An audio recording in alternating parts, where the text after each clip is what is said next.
गुरुर्ब्रह्मा गुरुर्विष्णू गुरुर्देव महेश्वरा गुरुर्साक्षात् परब्रह्म तस्मै श्री गुरुवे नमः।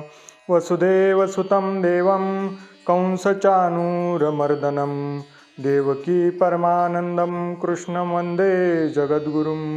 लोकाभिरामं रणरङ्गधीरं राजीवनेत्रं रघुवंशनाथं कारुण्यरूपं करुणाकरन्तं श्रीरामचन्द्रं शरणं प्रपद्ये।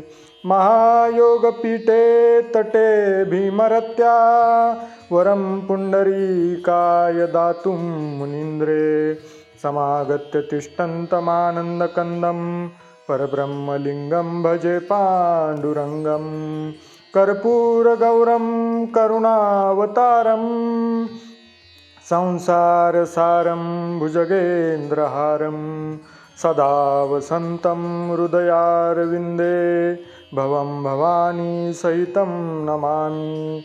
अतुलितबलधामं हेमशैलाभदेहं धनुजवनकृशानुं ज्ञानिनामग्रगण्यं सकलगुणनिधानं वानराणामधीशं रघुपतिप्रियभक्तं वातजातं नमामि। अलङ्कापुरीरम्यसिंहासनस्थं पदाम्भोजतेजस्फुरद्दिग्प्रदेशं विदीन्द्रादिदेव्ये सदा स्तूयमानं समाधिस्थमूर्तिं भजे ज्ञानदेवं। नमो सद्गुरु तुकया ज्ञानदीपा नमो सद्गुरु सच्चिदानन्दरूपा नमो सद्गुरु भक्तकल्याणमूर्ती नमो सद्गुरु भास्करा पूर्णकीर्ती। विषय आपला मोह चाललेला आहे।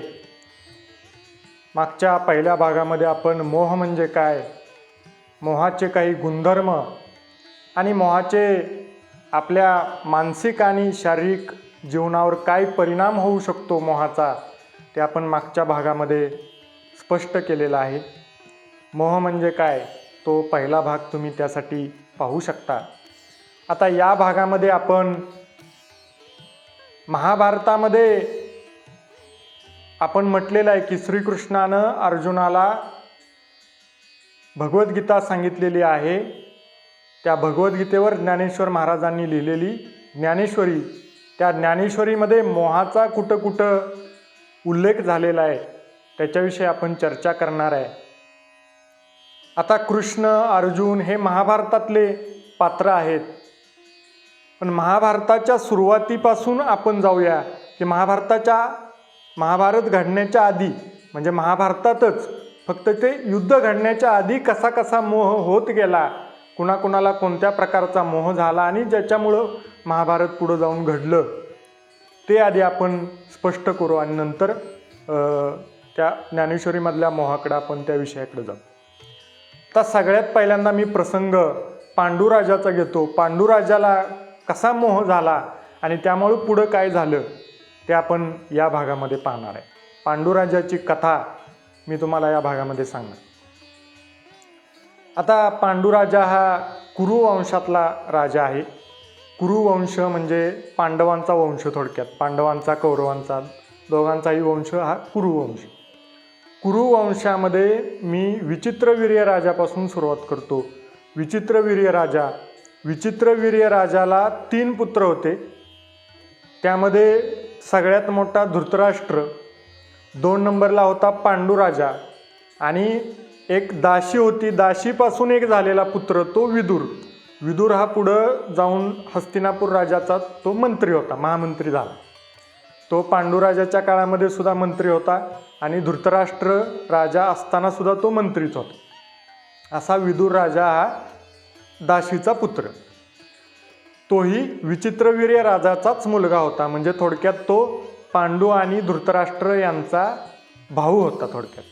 पण तो दासीपुत्र असल्यामुळे त्याला कोणतेही राज्यातले अधिकार त्याला मिळाले नाहीत। आता धृतराष्ट्र राजा होता हा जन्मता आंधळा होता. जन्मताच आंधळा असल्यामुळं त्याला राज्याचे कोणतेही अधिकार, मोठा असूनसुद्धा, ज्येष्ठ असूनसुद्धा त्याला सिंहासनावर बसता आलं नाही. त्यामुळं राजसिंहासनाचा जो मान आहे किंवा राज्य जे आहे ते पांडुराजाला सुपूर्त करण्यात आलं आणि पांडुराजाचा राजतिलक झाला. पांडुराजा हा हस्तिनापूरचा राजा झाला. पांडू हा धार्मिक होता. पांडुराजा अनुशासन त्यानं राज्यामध्ये ठेवलं, हस्तिनापूर राज्यामध्ये. आणि त्याच्या कारकिर्दीमध्ये हस्तिनापूर राज्याच्या सीमा फार लांब लांबपर्यंत वाढल्या गेल्या. भरपूर युद्ध त्यानं केली आणि ती युद्ध जिंकून त्यानं राज्याच्या सीमा लांब लांबपर्यंत वाढवल्या हस्तिनापूर राज्याच्या. आता मुख्य मुद्दा म्हणजे या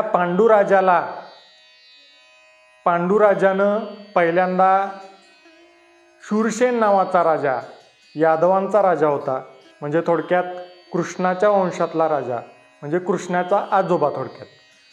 त्याची मुलगी, त्याची पुत्री कुंती, त्या कुंतीशी पहिल्यांदा विवाह केला. कुंतीशी विवाह करून बरीच वर्ष झाली, पण पांडुराजाला तिच्यापासून काही मूलबाळ काही झालं नाही. मग पुन्हा त्यानं शल्य नावाचा राजा होता, शल्य नावाच्या राजाची माद्री नावाची राजकन्या होती, तिच्याशी दुसऱ्यांदा विवाह केला. तिच्याशी विवाह करून सुद्धा बरेच वर्ष गेली, पण तिच्यापासून सुद्धा कोणतंही मूलबाळ पांडुराजाला झालं नाही. आणि या पांडुराजाला एक नाद होता किंवा मोह होता एका गोष्टीचा, तो म्हणजे शिकारीचा. त्याला खूप नाद होता. तो अधूनमधून जंगलामध्ये शिकारीला जात असे, वेगवेगळ्या प्राण्यांची शिकार करून आणत असे. या शिकारीचा मोह त्याला झालेला होता. म्हणजे शिकारीच्या मोहात पडल्यामुळं एक दिवस असाच शिकारीसाठी तो जंगलामध्ये गेला आणि शिकार शोधत शोधत त्याला एका झाडाखाली 2 हरीण दिसली. आता ती 2 हरीण होती, एक नर हरीण होतं, एक मादी हरीण होतं, आणि दोघांची आपली प्रेमलीला चालू होती झाडाखाली सावलीला बसून. त्यानं दुरून पाहिलं 2 हरणं झाडाखाली आहेत आणि त्यानं धनुष्याला बाण लावला आणि एका बाणामध्ये दोन्ही हरीण टिपायची, हा त्यानं पण पकडला आणि बाण सोडला. बाण दोन्ही हरणांच्या आरपार घुसला. दोन्ही हरणं घायाळ झाली त्या बाणामुळं. आता हरणामध्ये बाण घुसलेला पाहून राजा पळत पळत त्या झाडाखाली आला तर त्या हरणानं आपलं मुख्य रूप त्यानं प्रगट केलं त्या हरणाने. आणि राजानं पाहिलं तर ती हरणं नव्हती, म्हणजे ती जनावरं नव्हती, तर ती जनावराचं रूप घेतलेले ते ऋषी होते, किंदम नावाचे ऋषी. आणि त्यांची पत्नी हरणाचं रूप घेऊन तिथं प्रेमलीला करत होते, म्हणजे त्यांनी ते शरीर संबंध करत होते. मग ते करण्यासाठी त्यांनी हरणाचं रूप घेतलं होतं. म्हणजे मुळात ते ऋषी आणि ते ऋषीची पत्नी होती. आता बाण तर लागला होता, त्यातून वाचणं तर शक्य नव्हतं. ऋषींना फार राग आला, संताप आला. राजाला खूप वाईट वाटलं की आपल्या हातून हे काय घडलं, ब्रह्मपातक घडलं. एका ऋषीची, एका ब्राह्मणाची हत्या आणि त्याच्या पत्नीची सुद्धा आपल्या हातून हत्या होत आहे, हे ब्रह्मपातक आहे. राजाला लक्षात आलं. राजा माफी मागायला लागला की हे ऋषीवर, मला खरंच माहीत नव्हतं की तुम्ही हरणाचं रूप घेतलेलं आहे, तुम्ही या रूपामध्ये आहात. तसं जर मला माहीत असतं तर मी कधीच बाण सोडला नसता. मग चुकून माझ्याकडून हे पातक घडलं. पण आता ऋषीचा आणि त्याच्या पत्नीचा तर जीव जाणार होता. त्यामुळे किंदम ऋषीला फार संताप आला आणि त्या संतापाच्या भरामध्ये काही विचार न करता त्या किंदम ऋषीनं पांडुराजाला शाप दिला की मी हे रासलीला करत असताना, प्रेमलीला करत असताना तू आमची हत्या केलीस, तुलाही हे सुख कधीच मिळणार नाही. म्हणजे तुला सुद्धा ज्यावेळेस तू शरीर संबंध ठेवण्याचा प्रयत्न करशील किंवा त्या वासनेमध्ये तू जाशील, त्या क्षणी तुझा मृत्यू होईल. हा शाप त्या किंदम ऋषींनी पांडुराजाला दिला. आता आधीच पांडुराजाला काही मूलबाळ नव्हतं. आता मूलबाळ व्हायचं म्हटल्यानंतर शरीर संबंध पत्नीबरोबर ठेवल्याशिवाय मूलबाळ होणार नाही हे राजाच्या लक्षात आलं. त्याला फार वाईट वाटलं. आता आपल्याला पुत्र होऊ शकणार नाही, आपल्या राज्याला आपण वारस देऊ शकणार नाही हे त्याच्या लक्षात आलं. खूप वाईट वाटलं. खूप नाराज होऊन तो पुन्हा राज्यात आला, हस्तिनापूरमध्ये आला, महालामध्ये आला. घडलेली हकीकत सगळी दोन्ही राण्यांना सांगितली. त्यांनाही फार वाईट वाटलं. आणि मग राजानं ठरवलं की आता या राज्यामध्ये राहून कुठलं सुख आपण उपभोगणार आहे. हे सगळं कशामुळं घडतं हे लक्षात घ्या. हे सगळं मोहामुळं घडते. शिकारीचा मोह. शिकारीचा मोह आवरत नसल्यामुळं बाण सोडला आणि ऋषीची हत्या झाली, ब्रह्महत्या झाली, ब्रह्महत्येचं पातक घडलं.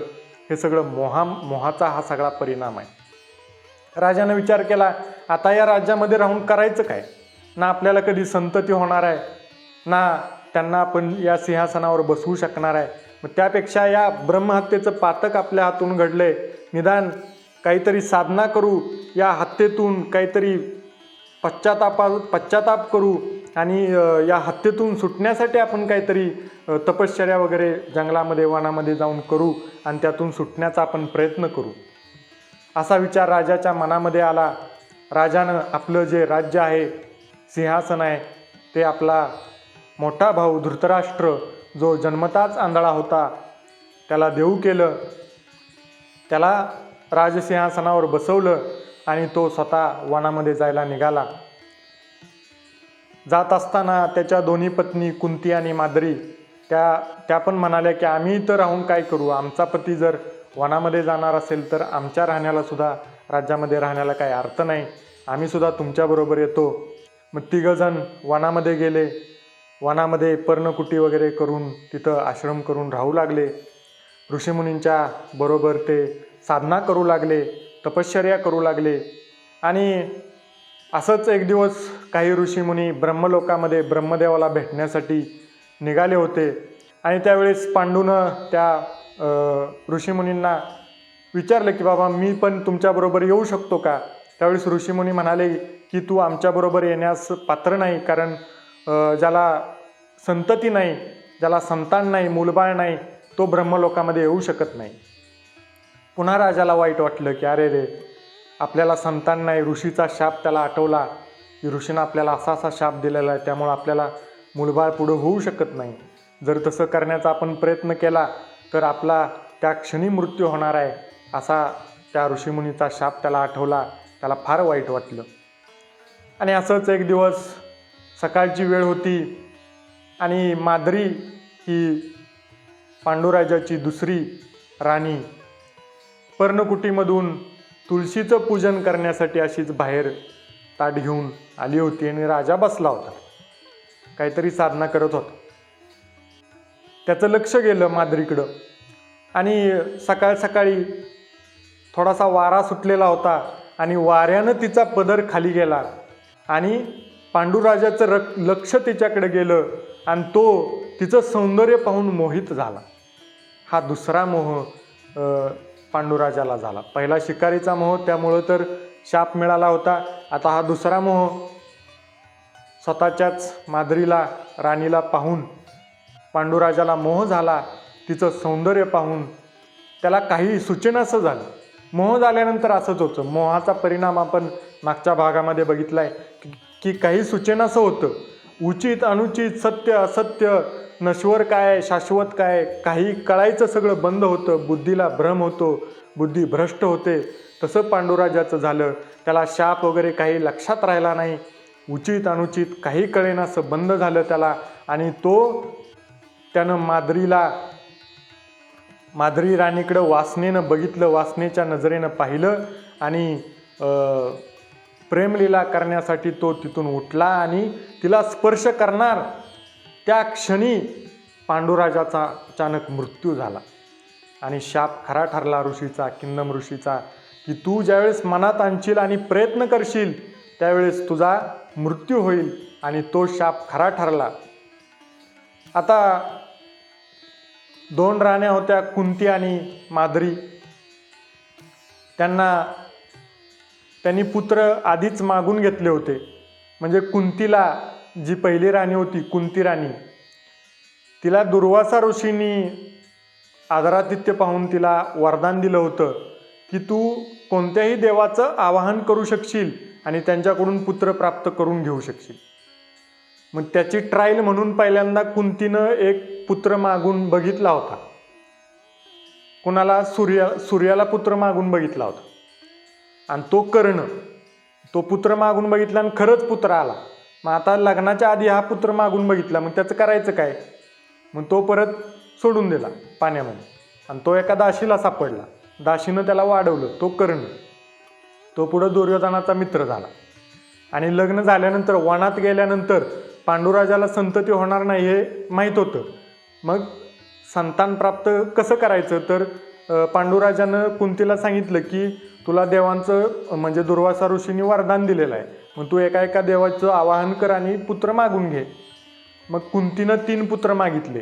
ते म्हणजे धर्मराजाकडून युधिष्ठिर मागितला, इंद्राकडून अर्जुन मागितला आणि वायूकडून भीम मागितला. तेच वरदान, त्याचीच ती मंत्रदीक्षा माद्रीला दिली कुंतीनं. माद्री दुसरी राणी, तिनं 2 पुत्र मागितले. अश्विनी कुमारांचं आवाहन केलं आणि अश्विनी कुमारांकडून 2 जुळे पुत्र मागितले, नकुल आणि सहदेव. असे 5 पुत्र पांडुराजाला झाले होते. आणि त्यानंतर पांडुराजाचा मृत्यू झाला मोहात पडल्यामुळं. आता मृत्यू झाल्यानंतर त्याला अग्निसंस्कार वगैरे दिले. अग्निसंस्कार करत असताना माद्री राणी होती. माद्री राणीच्या लक्षात आलं की राजाचा मृत्यू आपल्यामुळे झाला. तिला फार पश्चाताप झाला, फार वाईट वाटलं. ती म्हणाली मी जिवंत राहिले तर मला हा पश्चाताप सतत आयुष्यभर होत राहील आणि तसं जगण्यापेक्षा मी राजाबरोबर, राजाच्या या अग्नीबरोबर सती जाते. म्हणून ती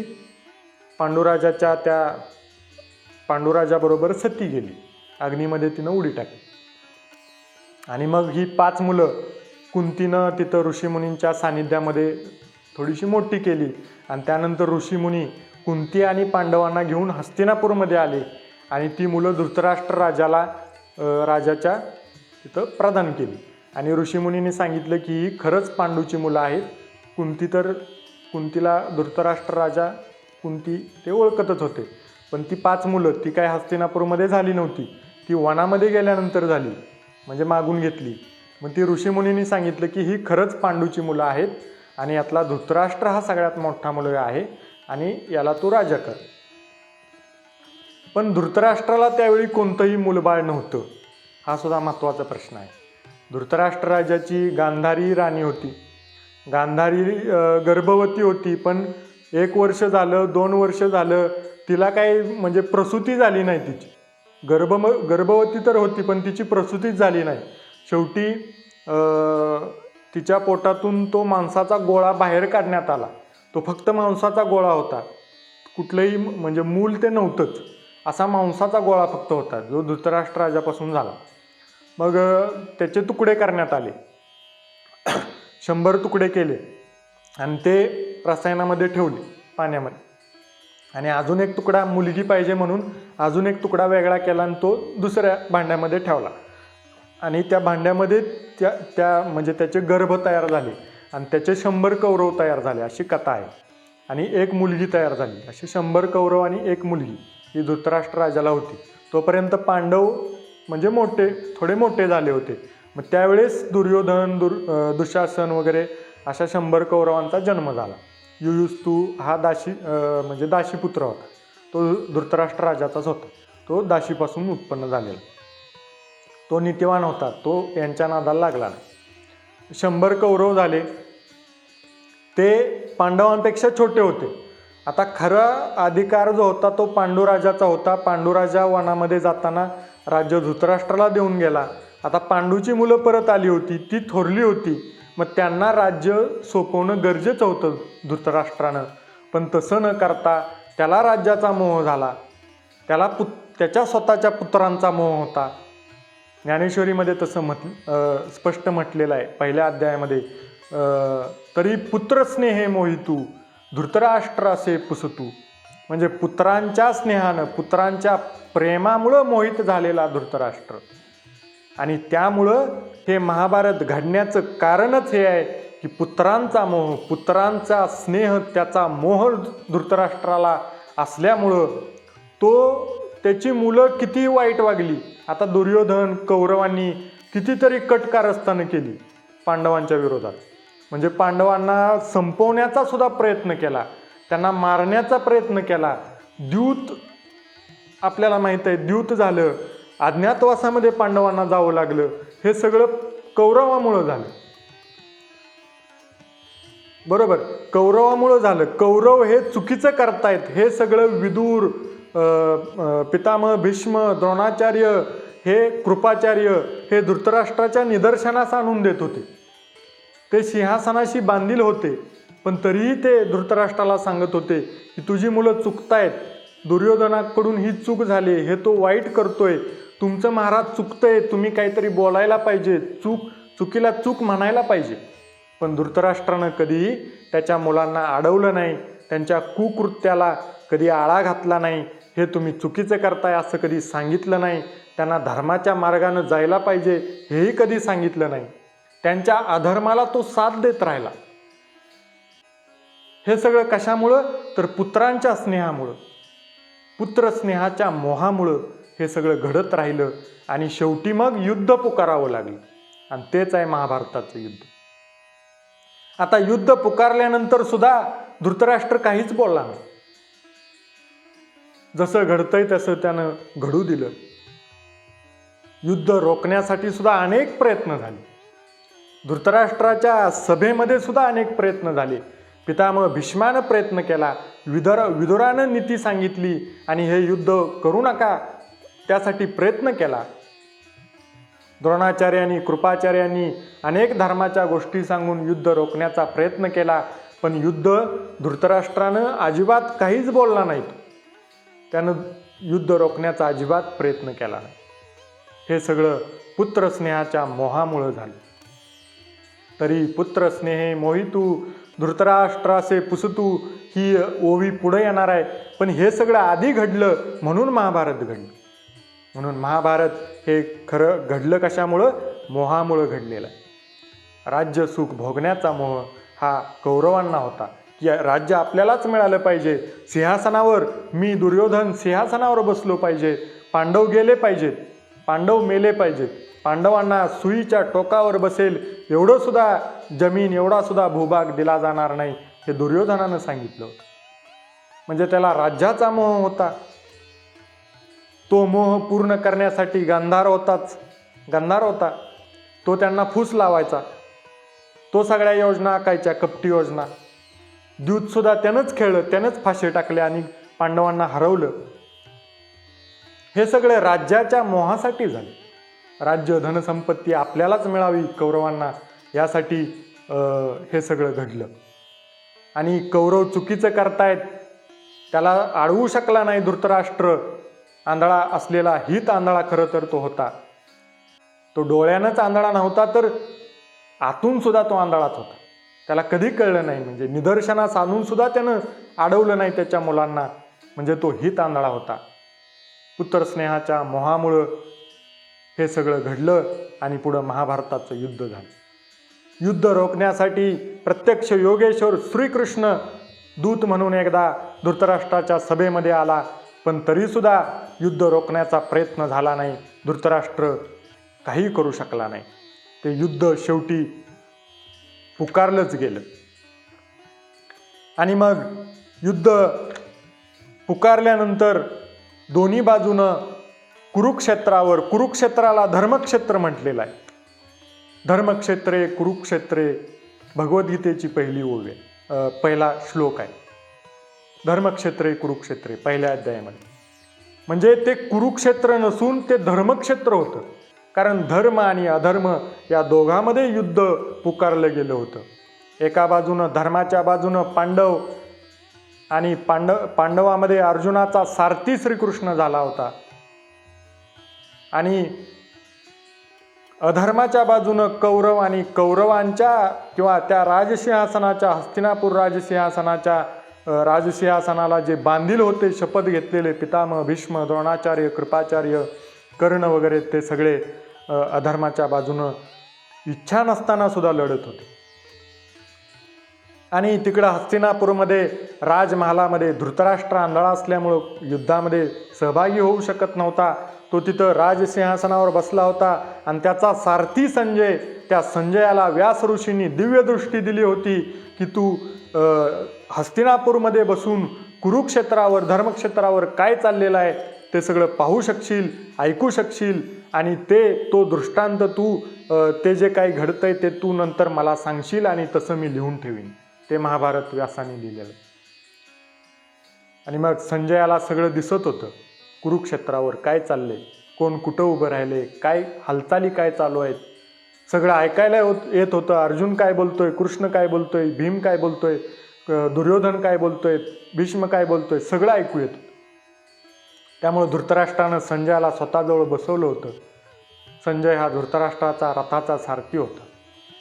आणि मग धृतराष्ट्र विचारतोय आणि त्यावेळी माऊली ज्ञानेश्वर महाराज ही ओवी लिहितायत की तरी पुत्र स्नेहे मोहितू धृतराष्ट्र असे पुसतू म्हणे संजया सांगे मातू कुरुक्षेत्रीची. पुत्र स्नेहानं मोहित झालेला, कसा मोहित झाला ते मी आधी सांगितलेलंच आहे. पुत्र स्नेहानं मोहित झालेला राजा धृतराष्ट्र संजयाला विचारतोय की हे संजया, की मला सांग आत्ता सध्या कुरुक्षेत्रावर काय चाललेलं आहे. आणि ते पण कुरुक्षेत्रावर काय चाललंय हे धृतराष्ट्र राजाला तिथं पण काय ऐकायचं आहे की स्वतःच्या पुत्रांचं काय चाललंय. म्हणजे ते किती बलवान आहेत, ते किती महान धनुर्धर आहेत, त्यांच्या कौरवांच्या बाजूनं स्वतःच्या पुत्रांच्या बाजूनं किती महान महान योद्धे उभे राहिलेत आणि ते कसं पांडवांना हरवू शकतील हे ऐकण्याची धृतराष्ट्राच्या कानांना इच्छा झालेली आहे, कानांना तो मोह झालेला आहे. म्हणजे महाभारताचं युद्ध हे पूर्णपणे मोहामुळंच घडले. इथून पुढच्या येणाऱ्या भागामध्ये माऊली ज्ञानेश्वर महाराजांनी मोहाविषयी कसं हळूहळू लिहिलेलं आहे ते आपण प्रत्येक अध्यायामध्ये कुठं कुठं मोह शब्द आलेला आहे आणि तो घालवण्यासाठी योगेश्वर श्रीकृष्णानं काय काय केलेलं आहे ते इथून पुढं येणाऱ्या भागामध्ये आपण पाहणार आहे. पहिला मोह शब्द पहिल्या अध्यायामध्ये, ज्ञानेश्वरीच्या पहिल्या अध्यायामध्ये 85वी नंबरची ओवी आहे, जी मी आत्ता म्हटली. तरी पुत्र स्नेहे मोहितू धृतराष्ट्र असे पुसतू म्हणे संजया सांगे मातू कुरुक्षेत्रीची. या ठिकाणी पहिला मोह शब्द आला आणि मोह पहिल्यांदा धृतराष्ट्र राजाला झाला, कौरवांना झाला, म्हणून महाभारताचं युद्ध घडलं. इथंच या भागामध्ये थांबूया. पुढच्या भागामध्ये आपण भेटू पुढचा मोहाचा विषय घेऊन. रामकृष्ण हरी.